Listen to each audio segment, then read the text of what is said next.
In the last chapter, we built the foundation: markets, instruments, costs, sessions, order types, and risk. Now we move into price action.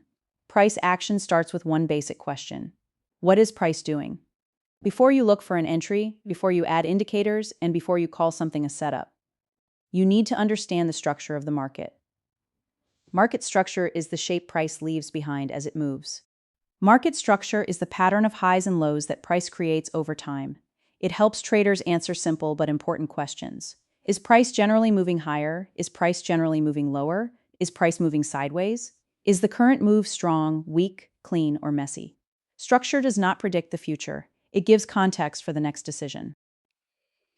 The building blocks of structure are swings. A swing is a visible turn in price. Price pushes in one direction, pauses, rejects, and then moves the other way.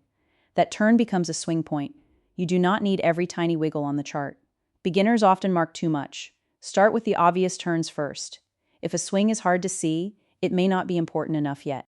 A swing high is a place where price pushes up, fails to continue, and turns back down. It shows an area where buyers were no longer strong enough to keep price moving higher. That does not mean the market must reverse completely. It simply means price found resistance at that moment. Swing highs help traders see where upside movement paused, rejected, or changed direction. A swing low is a place where price pushes down, fails to continue, and turns back up. It shows an area where sellers were no longer strong enough to keep price moving lower. Again, this does not guarantee a full reversal. It simply marks where downside movement paused or rejected. Swing lows help traders see where buyers stepped in or where selling pressure slowed down. When price makes a higher high, it has moved above a previous swing high. When price makes a higher low, it pulls back but stays above the previous swing low. Together, higher highs and higher lows show upward structure. This matters because it tells you buyers are still defending pullbacks, and price is still reaching higher areas. The market is not moving in a straight line. It is stepping upward. When price makes a lower low, it has moved below a previous swing low. When price makes a lower high, it pulls back but fails to reach the previous swing high. Together, lower lows and lower highs show downward structure. This tells you sellers are still controlling rallies and price is still reaching lower areas. The market is not falling in a straight line. It is stepping downward. An uptrend is a market that is generally making higher highs and higher lows.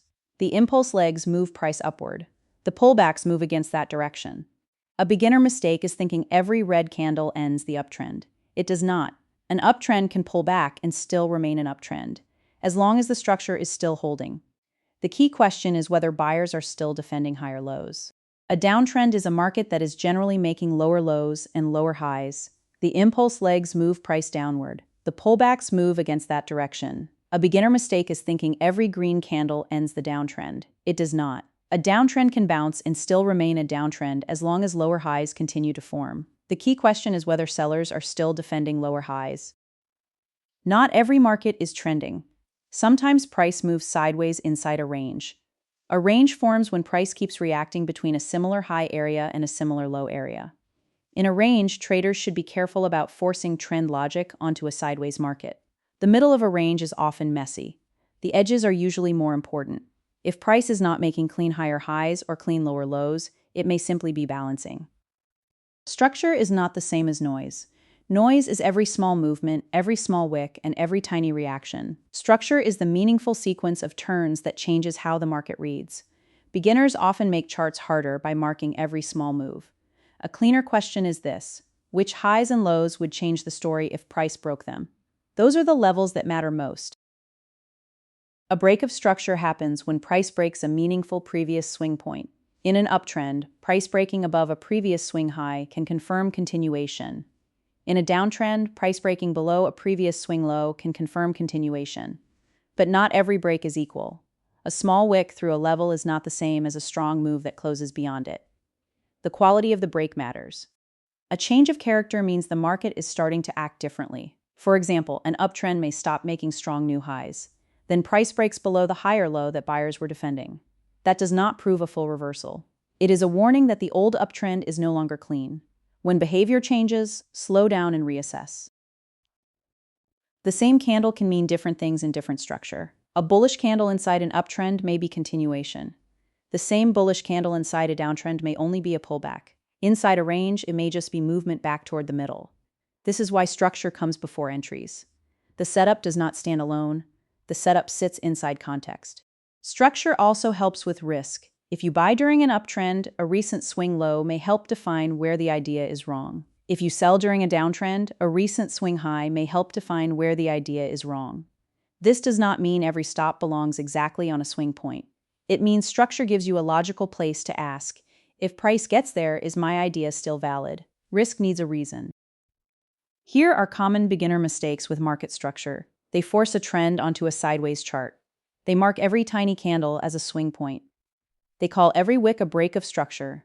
They ignore the difference between a pullback and a reversal. They chase price after the structure move is already extended. Structure should make the chart clearer. If your markings make the chart more confusing, simplify. A simple beginner workflow can be 4 steps. First, mark only the obvious swing highs and swing lows. Second, decide whether price is making higher highs and higher lows, lower lows and lower highs, or neither. Third, classify the market as an uptrend, a downtrend, or a range. Fourth, identify which swing would change that read if price broke it. That is enough to start reading structure without overcomplicating the chart. Here's the chapter in one recap. Market structure is the pattern of highs and lows that price leaves behind. Swing highs mark where upward movement paused or rejected. Swing lows mark where downward movement paused or rejected. Higher highs and higher lows show upward structure. Lower lows and lower highs show downward structure. Ranges show balance instead of trend. Breaks of structure and changes of character help. Traders notice when the story may be continuing or changing. Market structure gives you the map. The next lesson goes deeper into trends and ranges. We will look at how trends behave when they are healthy, how ranges form when price is balanced, and why traders get into trouble when they use the wrong playbook for the wrong market condition. Before learning entries, learn the environment. The environment tells you what kind of decisions make sense. The goal of this chapter is not to make structure complicated. The goal is to make price easier to read. Start with the obvious swings, read the sequence, decide whether the market is trending, ranging, or unclear. Then ask what would prove that read wrong. That is market structure. In the next chapter, we continue price action with trends and ranges.